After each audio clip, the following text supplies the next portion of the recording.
70,000 people. 70,000 people were obliterated from the earth in 5 seconds when the atomic bomb was dropped on Hiroshima, Japan. So, August 6th, 1945.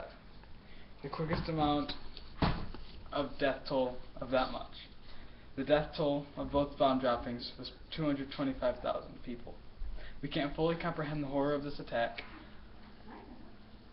We cannot fully comprehend the horror of this attack, so let me put it into a different light. All of the Al-Qaeda attacks on the World Trade Center, the Pentagon, and the potential crash that landed in Pennsylvania all added up to 3,000 people dead. Nearly 100 times less than the attacks on Japan. America should not have dropped the atomic bomb on Japan because it was excessive, unnecessary, and untested. First, I will discuss how the atomic bombing of Japan was excessive. The atomic bombing of Japan was excessive because of the death toll.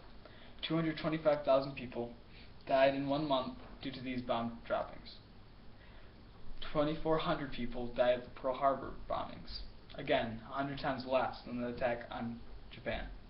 Also, they dropped 2 bombs, not just 1. After the second bomb on Nagasaki, Japan surrendered September 2nd, 1945. America had 2 more atomic bombs planned to be dropped, but Japan surrendered. The civilian death toll was major too. 95% of Japan's deaths were civilians. Most all of the deaths at Pearl Harbor were military. Only 68% of the 2,400 people that died were civilians.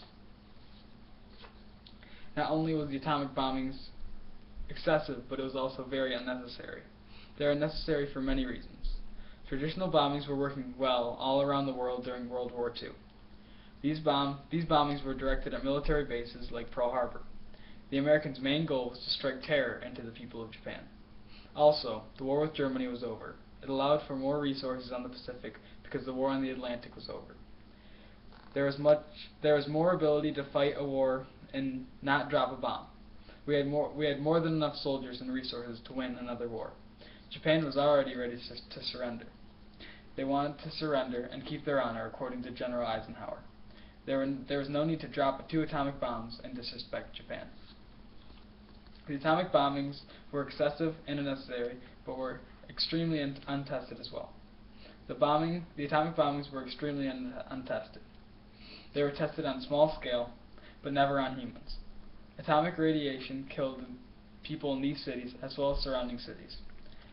After the impact of the bomb killed 70,000 people in Hiroshima, 100,000 other civilians died a painful, slow death from radiation poisoning. America did not know the full potential of the atomic bomb. They tested it in small scale in New Mexico, not knowing its effects on humans. There was little known of atomic radiation to save these victims. Nearly nothing was known about the radioactivity of these bombs, and they caused many harmful effects on traditional bombings would. Truman wouldn't have dropped the atomic bomb if he knew what the effects were. The effects of these bombs were brutal. As I said, 100,000 people died slowly and painfully from radiation poisoning. The symptoms were loss of hair, severe burns, birth defects, post-traumatic stress disorder, shrink of the brain causing lower ID, and blindness.